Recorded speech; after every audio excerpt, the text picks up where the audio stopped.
This is a recovery podcast where we talk about all things recovery. Recovery from what? From addiction, from alcoholism, from mental health. Before we start, if you could please subscribe to the channel, which is on Pej Interventions. And also, if you could please like and share this, we'd like to get a message of hope out to as many people as we possibly can. I have a very special guest today, Daniel. Yes, sir. Pronounce your last name? Nuno. Daniel Nuno. Yeah. We have been talking about having you on the podcast for quite some time. I know you're friends with my buddy Joey, and you saw him on here. And I actually have been watching your stuff online for a while now. I'm a fan. Oh, cool. You're a good guy. Thanks, You're man. a good. You're a very good man. Welcome to the corner. Thank you very much. Yeah, we're excited. I mean, I was really excited to. I saw Joey on here. I saw Satch on here from like a few years ago. Satch came on a long time ago. Yep. But I feel like I met up with Joey again right after he was on your podcast, and then he's like, "Yeah, it's gonna be on sometime soon or something like that." Because is it same day? Like, do you show it at the same time? Or? No, it depends. You know, Okay. we go live usually, and but it depends on the day, depends on the guest and when they can come on. But I'm glad you made it finally. Yeah, dude. Thank you so much. I know we had some different conflicts, some hospital sessions on both ends. Sure. Yeah. Well, you got busy, but we'll talk about that in a second. That's Okay, that's a very important thing to talk about because that's one of the miracles that comes out of getting sober. But anyway, let's hear about you, Daniel. So, who are you? Where were you born? Where were you raised? And what was your upbringing like before you got into things? Before I got into things, that's a great question. So, I was born in Willits, California. Willits is in Mendocino County. It's up north, Northern California. I'm the youngest of 6 kids. I don't really remember Willits. My first memory is when after we moved to Modesto when I was like 2 or 3 years old, and so yeah, I was raised in Modesto. I'm the youngest of 6 kids. I have 4 sisters and a brother. And when we say 6 kids, was it a Mormon household? Mormon household, yeah. I mean, that's 6 is actually a low count usually. Yeah, we're small, man. We were a small family. Because I grew up in Utah myself, I told you that, and so we had neighbors that had numerous kids. Yeah, it's wild. If you go to, and that was kind of like the neat thing about my upbringing is, you know, all the families we went to church with, there were tons of kids. I mean, it's just like, that's part of the culture. That's part of the religion. It's like multiply and replenish the earth is like technically what they say, you know, in the religion. And so, yeah, my parents were converts. So my dad grew up, I want to say grew up Catholic. Right. My dad was born in Mexico. My mom wasn't really raised religious, but comes from an Orthodox Jewish lineage, I guess. Really? Yeah. My grandma came over to Ellis Island from Poland in the 30s. Okay. And was raised Orthodox Jewish. So technically, I'm Jewish because it passes through the mother's, I guess, lineage, but.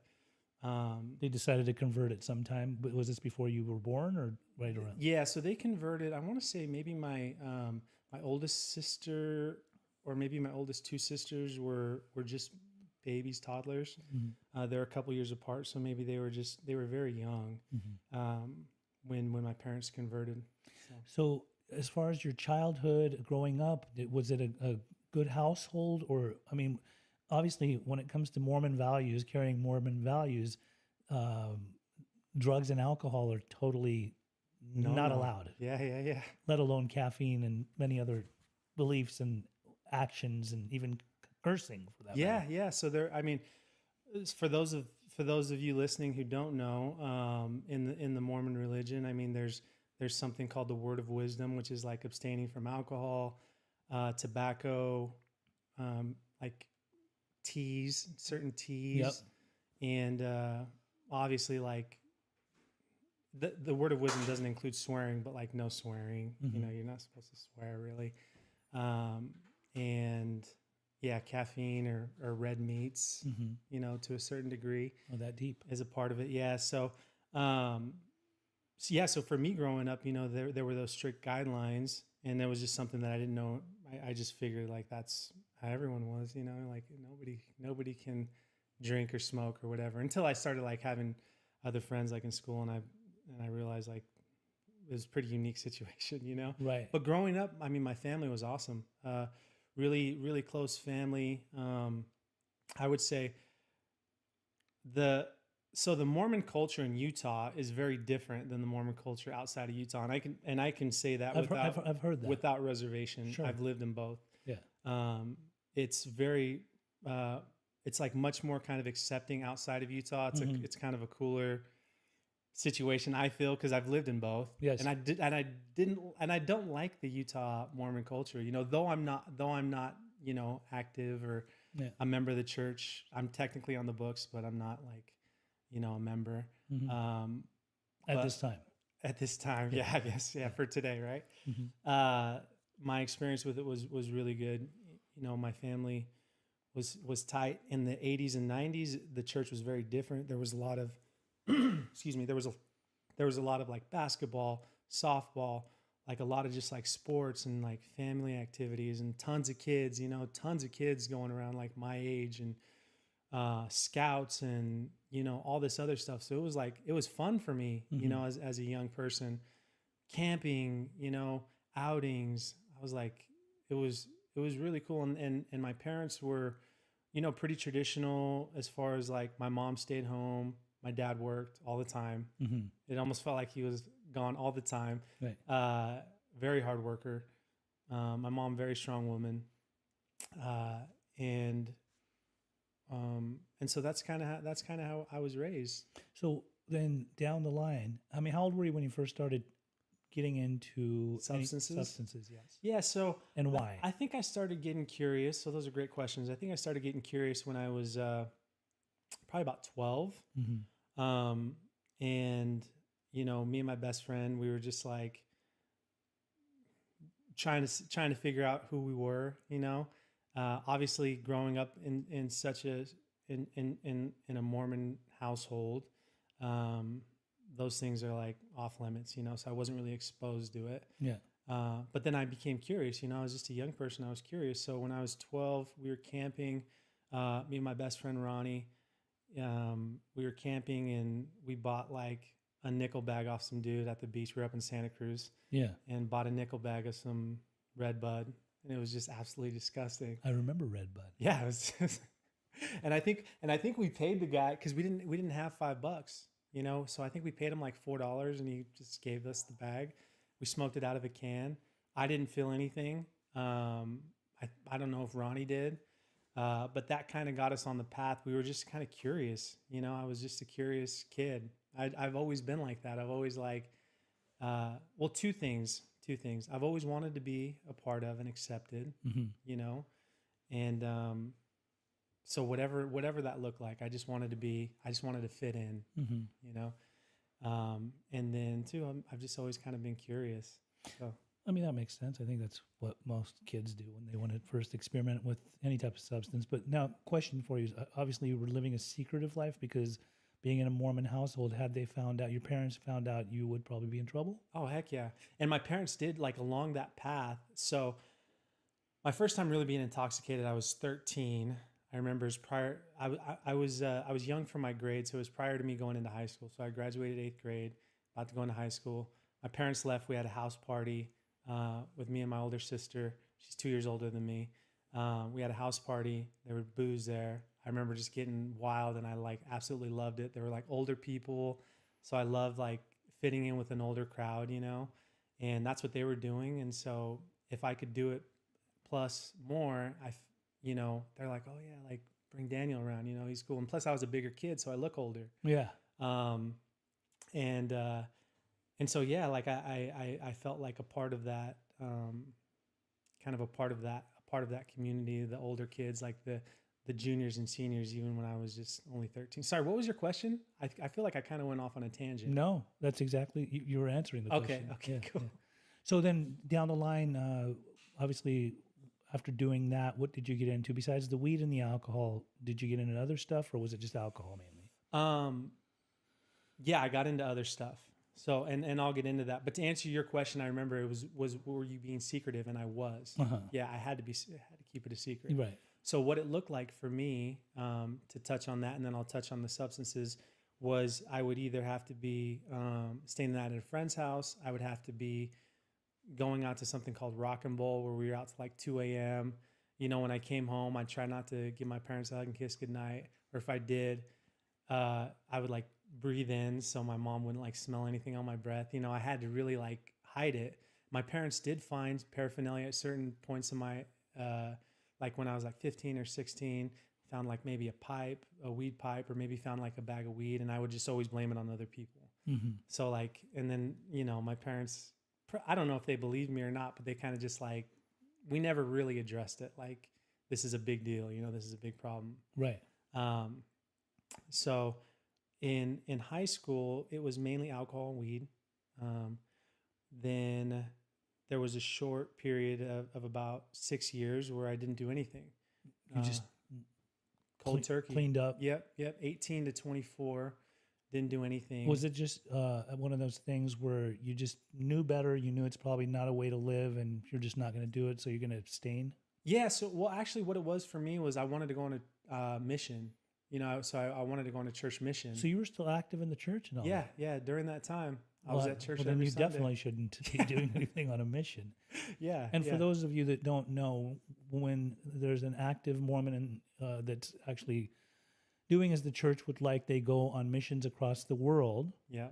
To go and carry the message of Joseph Smith or the Mormonism, basically. Mormonism. The Church of Jesus. They call it now the Church of Jesus Christ of Latter-day Saints. Like they're kind of sticklers about that. But when I was involved, it was Mormons. Yeah, you're Mormons. So okay. So yeah. Just curious, like when you were active, you would read from the Bible and from Joseph Smith's book? Yeah, the Book of Mormon. Yeah, the Book of Mormon. I would read from both. Yep. Right. Yep. I'd read from both. I mean, primarily like the New Testament, you know, more and the Book of Mormon. Okay. So those are does the Book of Mormon basically teach Mormons how to be a proper Mormon? No, the interesting thing about the Book of Mormon is it's just like very similar to the Bible. What teaches people how to be Mormons is something called the Doctrine and Covenants, which is another book of scripture, and kind of just what they say, you know, it's like what the prophet says at the time. The Doctrine and Covenants are records of what the prophets have said since Joseph Smith, essentially. So, I mean, it's just kind of whatever they say, you know, because the Book of Mormon really doesn't teach the doctrines of what Mormonism is now, other than kind of like your standard gospel stuff, like be a good person, you know, what Jesus Christ taught, right? Those type of things. That's kind of what the Book of Mormon is very similar to the Bible in that sense. It's funny because when I was growing up in Utah, I remember I used to go to seminary class Did you? I wanted to learn a little bit of extra about like what all of my peers were going to. Plus, you got school credit. But I remember asking a gentleman who was a brother there, a bishop or something like that. He would say at the front. I asked him one time, "So are Mormons Christians?" And he said, "If you believe in Christ, you're a Christian." That's what he told me. Yeah, I mean, and I feel like that's what I've told a lot of people too. Yeah. So that was interesting. Okay, so then, so you went on your mission. You needed to act right, do right, be good. During that time, you abstained. You didn't do anything. Didn't do anything. Where'd you go on your mission? I went to Detroit, Michigan. Yeah. Then what happened? So I get back from my mission. Excuse me. And I get back into the swing of life. I play football at the University of Utah. I played a year before I left. And then you went there too. Nice. So I was at the University of Utah and came back and got back into the swing of life. Thought everything was going to be, you know, just sunshine and rainbows, and it didn't. It wasn't. And so at the age of 24, I was married for a couple of years at the time, and life wasn't what I thought it was going to be. You know, football didn't work out the way I thought it was going to. And, you know, marriage was tough at the time. And so I wanted to hang out with my boys again. And that involved like drinking and smoking. I think I remember making a conscious decision one night. I was like, I'm going to smoke weed. Yeah. And I feel like smoking weed. So I did. And that kind of took me to smoking a little bit of weed, drinking a little bit. Things weren't really like too crazy in my mind. And maybe they were for other people, but in my mind they weren't. But then they got really crazy once let me kind of go back on my timeline there. They got crazy before I used alcohol as a coping skill for an incident I experienced, but and that involved me using opiates. So I got into opiates. What kind of opiates? What kind you got? No, anything that was Pills? prescription. Yeah, anything that was prescription. Real prescription opiates? Real prescription. None of this. Well, back then there probably wasn't any. There of this, wasn't. There any wasn't. of this, Not this cut stuff. No, thank God, man. Press pills. And, Yeah, it's so dangerous right now. It's like it's I mean, really even getting scary. into that though, during that time when you were doing those, were you drinking with it? I was, yeah. Okay, and were you? How were you getting those? Were they prescribed, or were you buying them from? Yeah, so they were certain they were prescribed to somebody. That They person, just weren't prescribed to you. No, never to me. But I would get them from somebody. My intention was to just sell them, and then we were supposed to split the profits. So And now you're getting kind of like into this, like Yeah. knee deep, yeah. I'm in the mix of it. and you're in your mid-20s at this time. Yep, I was about 24 at the time. Okay. And then it eventually turned to just me paying for half of them because I was using them. Mm-hmm. And then I was needing like Suboxone. I was purchasing from other people. I was doing anything I can to get opiates. Needing Suboxone because sometimes you wanted to quit and you didn't want to kick. Well, sometimes I couldn't get a hold of more.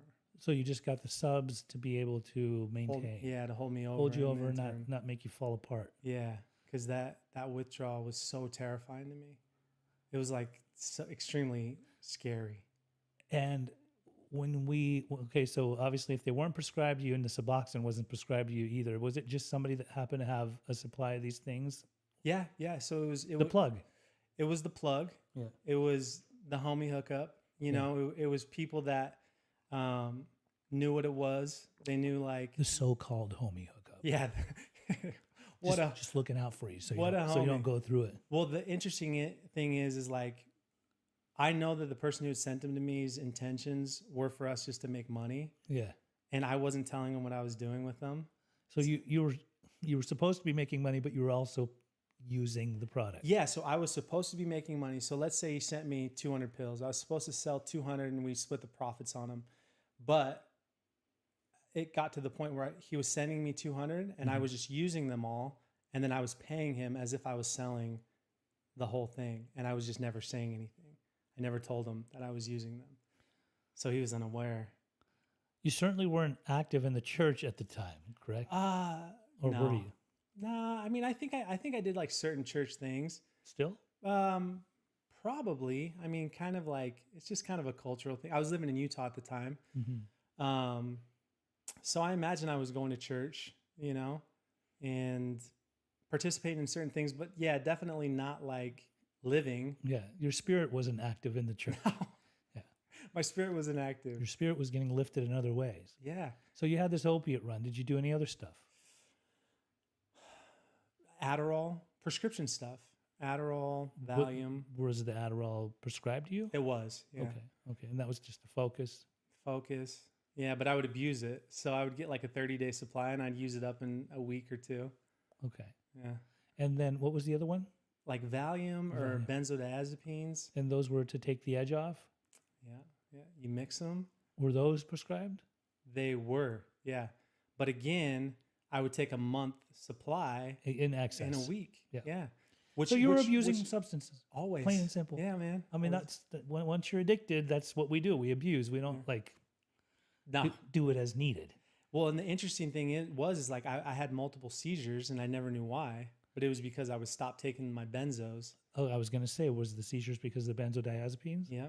And that is did you not know? I didn't know that you could seize up. I didn't know. I had no clue. You were just coming off of this probably, and you probably didn't have more. Yeah, I didn't. Yeah. So I would take, like I said, a month's worth in a week or 5 days. Who knows? Mm-hmm. And then all of a sudden I'm in an ambulance because I had a seizure and I just would wake up in one. And for those that don't know, benzodiazepines as well as alcohol, if somebody takes them in excess and they come off of it and they are not properly detoxed, there is the chance of it could be fatal. I mean, they could definitely have a seizure, they could seize up and as a result of it possibly die. Yep. Yeah, which is so dangerous. I mean, it's something that we're highly aware of now. But for me, and I was even when you don't know in my 20s, I just didn't know. Yeah. And I easily could have died any of those times. I mean, I was using so much. And if I had more, I would have used more, you know.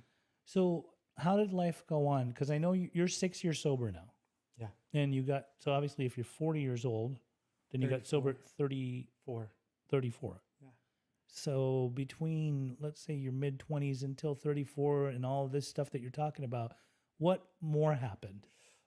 So one of the biggest things that happened in my life that kind of like propelled my alcoholism, to just like oblivion, where I was seeking oblivion and just trying to get completely out of my mind and forget everything, was, so my ex-wife had an affair with a super close friend of mine, someone I considered a brother. And at the same time, I got excommunicated from my church.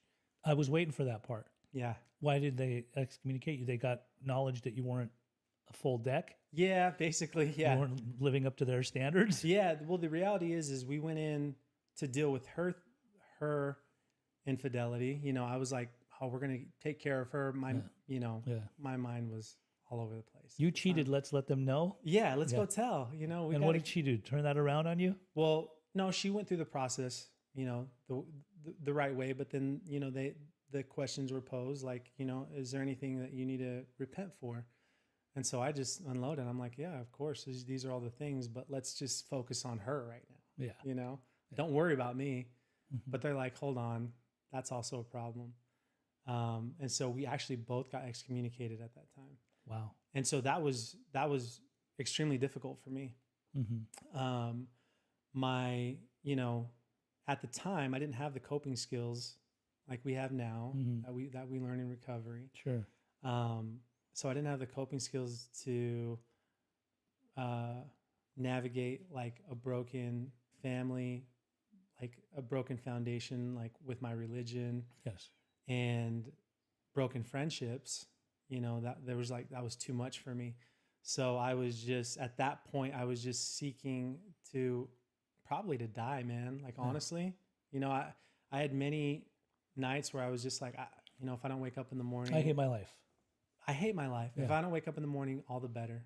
I don't want to be here anymore. I don't want to remember this. I don't want to think of this. And I believe a lot of active addicts that really don't even know they're making it to the end of their rope feel that a lot and wonder like, what's wrong? Yeah, totally. Yeah. I mean, I had no clue like that, those thoughts that I had in those really extremely dark times, that probably was like 3, 4 years, 5 years maybe. And that was even a few years before I got sober, you know, that I was having those nights. So, did you decide obviously to go to treatment, or did you attempt to get sober between 25, let's say, and 34? Yeah. So, I mean, I had tried, so probably between 25 and 30, there was just nothing that was even like in my awareness of needing to get help. Yeah. It was just trying to get out of my mind, essentially. Right. Just drinking, using to oblivion. Right. To the point where I can forget everything. And I was literally just trying to erase my memory because I was living in resentment. I was living those. You didn't have kids with her, did you? No. Okay. No. Though we had tried, right. You know, in my culture, that was a big thing to have kids. And we just never did, you know. And so what about between 30 and 34? 30 and 34, I had tried so many different things. None of them ever. What'd you try? So I just tried. I made negotiations with myself. So I tried things in my head that I thought were good ideas, like let me switch to wine, see if I could kind of because I was drinking whiskey. Right. Let me switch to wine. Oh, let me switch to beer. But in every instance, I would I would drink till I was like completely out of my mind. It was a box of wine. Right. You know, have you ever drank a box of wine in one night? I have actually, but, it's crazy, but I understand. Dude. I know. What the heck? Yes.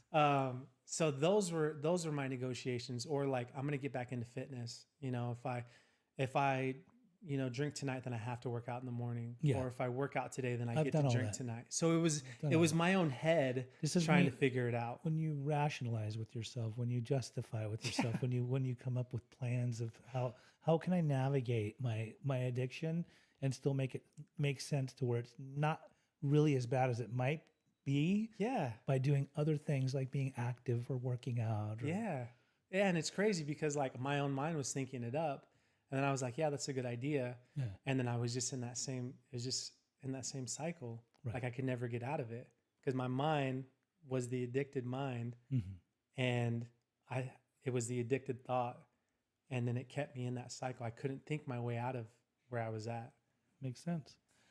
Okay. So by the time you were 34, what brought you to your knees? What made you want to really get the help that you needed to get? So it was Thanksgiving, 2017. Yeah. I got a letter from my company telling me I was fired for not showing up to work multiple days in a row. No call, no show. That's what they call it. Yeah. And it was true. I didn't call and I didn't show. I started using opiates. I was withdrawing. I was at my parents' house, not drinking at their house for Thanksgiving. Yeah. But all I was thinking while everyone was having conversations was, when can I get to my vehicle to drink? Because I have alcohol in there. Not drinking at their house, because obviously if it's a Mormon household and it's Thanksgiving, like nobody's drinking. Right? Yeah, no one's drinking. So you just were like on the edge of your seat, just waiting for it to be able to leave. Oh man, I couldn't wait till there was a break in the conversation. And you're talking like wholesome conversation, or just people talking and having a good time and just being with each other. Do you think they knew you weren't well? Of course. Yeah. But my mind at the time didn't think that. I didn't think that they knew. You thought you were playing it off. Yeah. No, they were aware. Yeah. They were aware I was struggling. I think like a mother's intuition. Moms know, dude. Oh, they look in your eyes and they know if you're well. They're like, they can hear it in your voice. Yeah. Let alone if you're like there just in front of them, the body language says it all. And to my parents' credit, they never like attempted to push me into like a corner. But also maybe it would have been good for them to address, certain things. But it's difficult as a parent. Yeah. Like it's difficult as anybody who sees someone else in active addiction. Like, how do you navigate that? Right. Which is, your profession, which is where you're able to really help families and help individuals, because it's such a delicate process. It is. And like most people, to be fair, go about it completely the wrong way, which is like the enabling path, Yeah.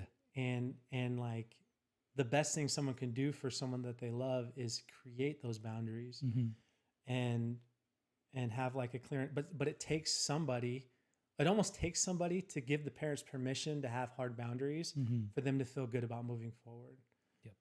Yep.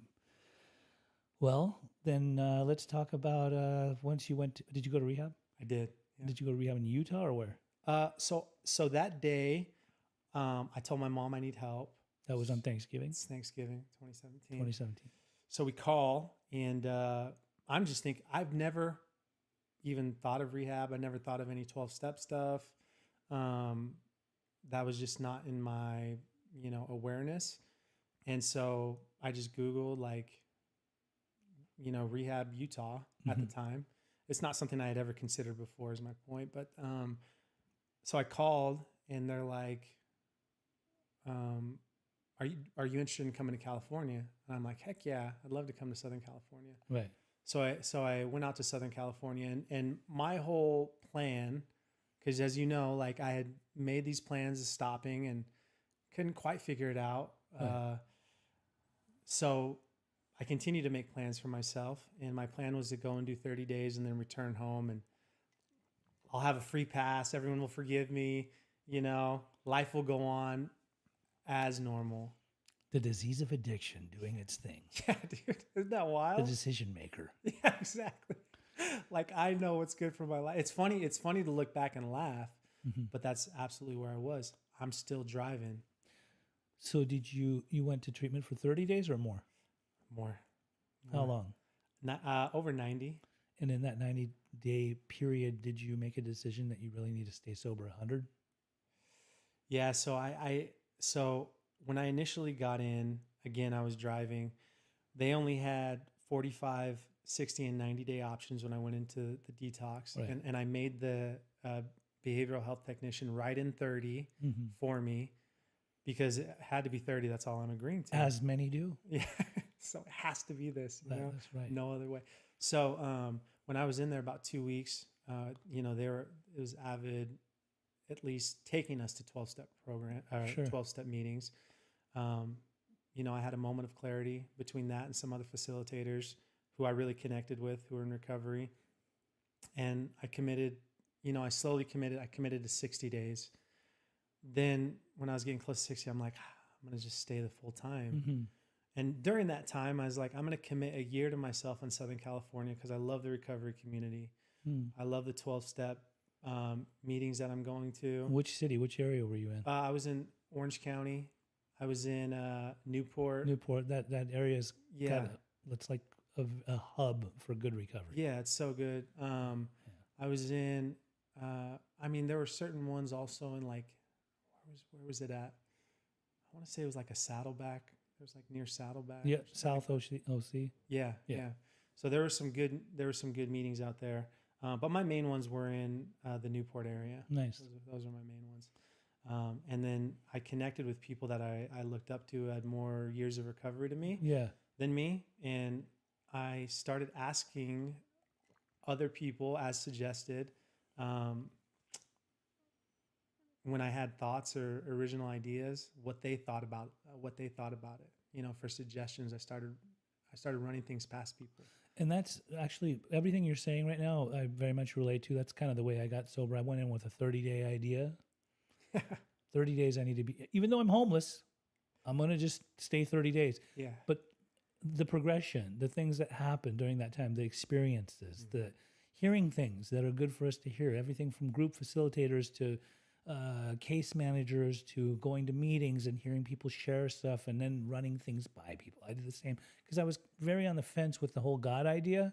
So I thought, why don't I ask these people what their relationship with their higher power is? Why don't I ask these people what they think about if I go out with a newcomer chick or things like that, right? Yeah. But over a period of time, like when you get people that are guiding you in the right direction, you realize that God actually puts angels in your path. And if you don't listen to them, and keep listening to this, you may very well be on your way out. Yeah. So you stayed sober. I stayed, man. I stayed, dude. And you're here to stay, it seems. And I'm here today. I'm here. Yeah. Like, I got a sponsor in my 12-step program. I worked the steps in my 12-step program. I still have a sponsor. He knows he's my sponsor. Do you think the treatment that you received too was great for your recovery? 100%. It was highly necessary because what I can say is when I got into a treatment program, I immediately felt like the obsession and like the weight of the obsession like lifted yeah. Because I was in a place where like I couldn't get what I had wanted. I couldn't get my substances, and I was almost like there was a lot of accountability there. So for me, that was like so necessary. And then I also felt safe about the detox process. Like I wasn't just trying to do it on my own because that was a big fear I had too. Yeah. And as you know, or you're probably aware, I know for myself, fears played a big part of my life and why I navigated things a certain way. I was living in a lot of fear. And so it was just like a safe place. I knew there was accountability. It was monumental for my initial recovery. Wonderful. Question for you.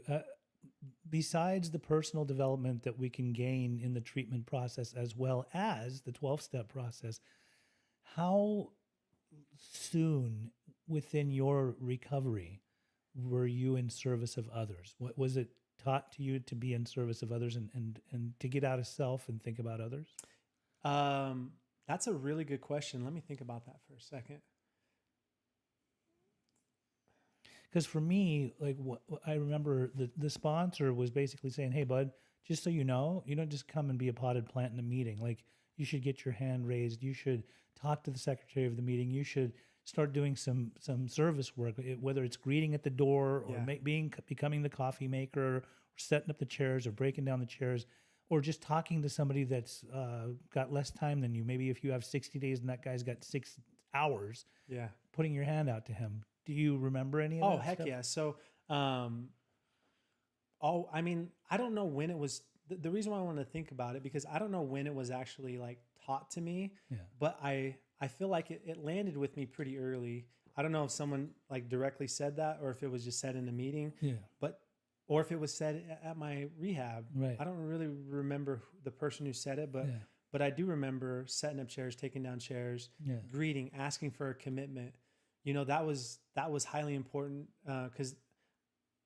the one thing I recognized when I had like even a few weeks sober, and I was like reading this book, and I was like, I can relate to this dude who also struggled with the same thing I struggled with, and this book was written, almost 80 years before I even came along. And I'm like, dude, this guy's like reading my mind. He's having the same experiences as me. This is like so crazy. The one thing I recognize is like, to just do kind of what other people are telling me to do. And that's where I was at. I was like completely beaten down by life. Yeah. I was completely willing. I was like so scared to go back to my old life, because I had some clarity at that point. I had a couple weeks sober. I could see that my life wasn't the shit that I thought it was. I thought I was freaking tight. I thought like, oh, everything's great. I'm renting a room at a friend's house. I just got fired. I'm freaking either in a toxic relationship or not in a relationship. Yeah. I'm out of my mind. I can't be like, I'm just recognizing all these things once I had this clarity. I'm just like so scared to go back. And so I just really like latch on to what people tell me, and I almost felt like a toddler in that sense. We're being spoon fed. I'm just going to do whatever you're doing. Yeah. To learn. I just want to do that because I'm so scared of that life that I was living. Well, the second that you actually got here today, you were on the phone, and I heard you talking to somebody. It was recovery talk, right? Yeah. So I admire that. I want to ask you a couple more questions, and then we'll close it out. But I was wondering, as being excommunicated by the Mormon Church, did you resent the church when you were new, or did you understand that they had every right to do that? So even like when it happened, I don't think I had, enough self-love for myself to be like, hey, maybe this isn't right, Yeah. I just kind of accepted it. I actually got rebaptized early in recovery. Right. And that was kind of like a part of my spiritual path. That was something I was familiar with. In the Mormon Church? Into the Mormon Church. Okay. That was something I was familiar with, and that's the thing. You can get rebaptized? You can get rebaptized. Yeah. Wow. Yeah. But as far as the resentments go, I feel like I've had like a healthy faith transition, and I can tell you when it really dawned on me. So, and I don't think I've shared this really with anybody. Yeah. So my wife, who's highly supportive and always has been highly supportive of me. This wife, your current wife. My wife, yeah. Yes, your wife right now. Yep. Okay. Alana. She has always been highly supportive of me and highly supportive of my recovery, to the point where she was like, if you need a year to do your recovery thing, and we can reconnect in a year, because I know, that is the most important thing. That's awesome. So she was on the same page as me. Yeah. Always supported me being Mormon. Yeah. That's not her story. That's not her past. She's just a spiritual individual, but highly supportive of me. Nice. Just a very good soul. And, she would always go to church with me too. Nice. And so there were times where she would have certain questions, and my answers would always end with, like, I would only get to the point where I would just say, because it's true. Right. And in me wanting to give her a better answer, I just started to do more research. And then I started to be like, okay, well, maybe this stuff isn't what I thought it was, and then I just started learning more things, and I'm like, you know what, this isn't something that vibes with me. I started to have like cognitive dissonance. One of my best friends who's same-sex attracted was like, Mormon people are so nice. Maybe one day I'll be a part, maybe one day I'll be Mormon. And in my mind and in my heart, it just broke, because I was like, dude, like, it's not going to be, it wouldn't be a good experience. Yeah. There's no healthy path for someone who's same-sex attracted to, have a significant other, to love and be affectionate and be intimate with somebody. And that created a cognitive dissonance inside of my soul. And, that's one of the reasons that I just transitioned out. I don't hold resentment. I hold a lot of gratitude for my upbringing, for my, for my religion and what it gave me. And it taught me a lot of good principles, and I highly admire anybody in any religion. Sure. Something that you're able to be dedicated to and practice on a regular basis. It's for the benefit of mankind. It's one of the things that, obviously, when you're in the 12-step process too, especially in Alcoholics Anonymous, in the big book, it talks about respecting religions. And that's what I do respect religions, because they carry faith. I mean, if any, I don't care if it's any organization, if they truly are trying to tap into something where they can carry some faith into some kind of whatever you want to call it, whether they want to call it Allah or Jesus or anything like that, more power to them. But I myself, definitely, my path and journey brought me to just being a God believer. Yeah. For a guy that was a non-God believer, both I'm with you on that, both, big dog. both atheist and agnostic. I was kind of a fraud when I was an atheist and agnostic. Like deep down inside, there is that fundamental idea of every man, woman, and child that there is some kind of higher being, higher source, and so that's where I'm at with it, and I've been good with it, right? Yeah. I think Voltaire said, even if God did not exist, it would be necessary to invent him, right? And that's a deep statement. You recently, with your wife, is it Ilana? Is that her name? Alana, yeah. Okay, Ilana and you had a baby. Yeah. That's why we couldn't get you on a few weeks ago, because we had you scheduled, but like suddenly you said my wife's going in labor. She's and I in thought, labor, bro. oh, Like, man. it happened so quick too. Was it a boy or a girl? Boy, Name? Atlas Night. Atlas Night. What a name. Yeah. That's awesome. Yeah. How's it? Is that your first kid? It's my first. How's it feel? Okay. So I feel like there are stages of it. Initially, like when they showed him to me, I was like, who does this kid look like? Because I don't know. In my mind, I think I was like envisioning seeing kind of like a mirror image of myself. Right. And like newborn babies they look weird, you know? Let's just be fair. They look crazy. So I was like, oh man, who's this thing look like? And so I wasn't feeling like super connected. Obviously I'm protective and caring and the first couple of nights my wife had a C-section. And so the first couple of nights home and in the hospital, a lot of it was on me, you know, which I'm grateful for. I'm empowered by that. However, I got a little taste of what, you know, moms have to do probably regularly. Yeah. And in my mind, I was thinking, no one should have kids. This is the toughest thing in the world. Like I was literally like so tired. Yeah. And so he's 3 weeks old now. This last week, I mean, like I just find myself holding them and just being like, dude, I love you so much. Like in my mind, I'm just like, dude, I love you so much. Like I'll just like stare at him and it's such a cool feeling. Like it's something I've never felt. And I feel like it's still evolving, kind of like my connection with him. So powerful. But it's neat, man. It's cool. These are the miracles that happen when we get sober. We get to, you know, be a sober parent, have kids. Healthy? Is it a healthy kid? Healthy baby. All right, good. And you're healthy. Healthy. Not just in physique wise, although you look great. But I can tell you got a healthy heart. Like really, I appreciate you. I love what you're doing for the community. I know you're out there helping lots and lots of people get the help that they need that are struggling and suffering. Thank you. And this was a really good episode. It was good to have you on here. If there's any kind of energy that you can put out in the universe for anybody that may be struggling, could you please tell them and just put it out there? Say what you need to say. All right. So this is what I would say, and it was told to me one time, and I really resonated with it. And